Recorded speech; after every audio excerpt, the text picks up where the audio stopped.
Well, we are very excited about our press conference tomorrow. We have elected officials from around the state. We have some other special surprise VIP guests, and we're just talking about this 1,400 acres down in Starr County, which, by the way, voted Republican for the first time ever in well over 100 years. And we feel like it's a good spot potentially.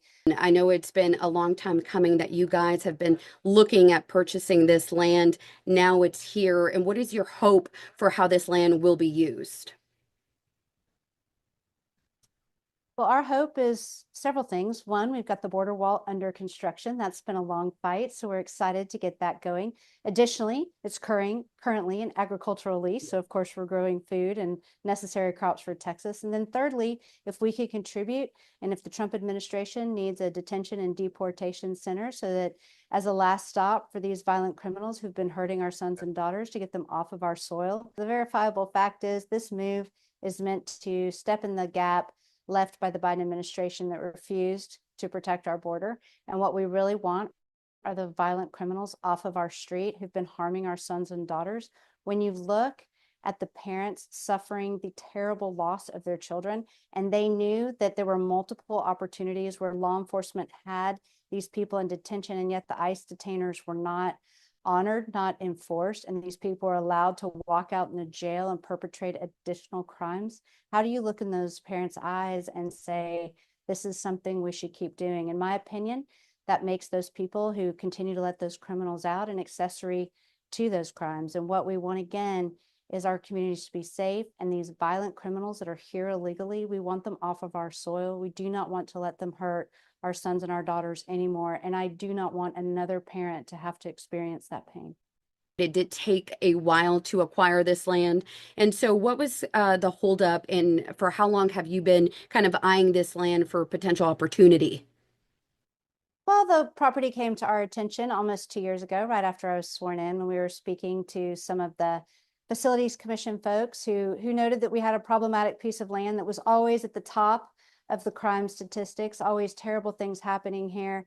The owner was not allowing law enforcement to be on the property, which of course the bad guys know they get a free pass when that happens. So worse things then continue to happen. And she was of course blocking the wall. So we assessed the fair market value. You know, we have a very independent and multi-step process before the state can acquire property. So it just takes us a little bit of a time to work through our process, but we're excited to have it purchased. Within 24 hours of having the property purchased, we had the right of way for the wall done and that signed, and of course construction on the wall has begun. And then tomorrow we're going to have some new announcements, so stay tuned.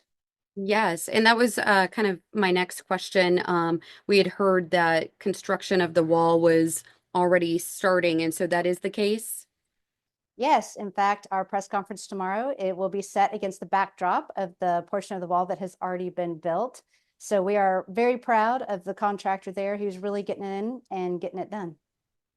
Have you had any response in sending the letter to President-elect Trump or even Tom Homan? Any reaction from them so far?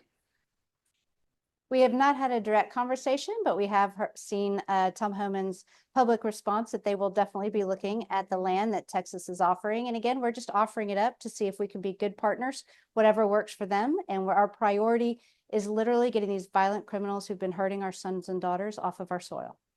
Our border communities are lovely communities with amazing people who live in them, and the hospitality, especially down in the valley area, is exceptional, even for Texas. But all the communities are financially very stretched by the massive humanity coming across. The jails are very full, you know, so many things happening. And so a detention center like this, it would relieve a lot of that local overcrowding. It would relieve a lot of the tax on local resources. And so it allows those sheriffs to refocus where they should be focusing, and let the feds do what they should be doing. The feds should be protecting our border and border patrol and all of that, and the local sheriff should be taking care of their local people. So we want to let them get back to that job, be able to refocus, not have their resources so stretched with everything that they've been encountering. We want to help our local law enforcement as well. Now, if this does go through, I think I had read somewhere that any money made off of that land would go toward like a permanent school fund. Would you be able to talk a little bit about that?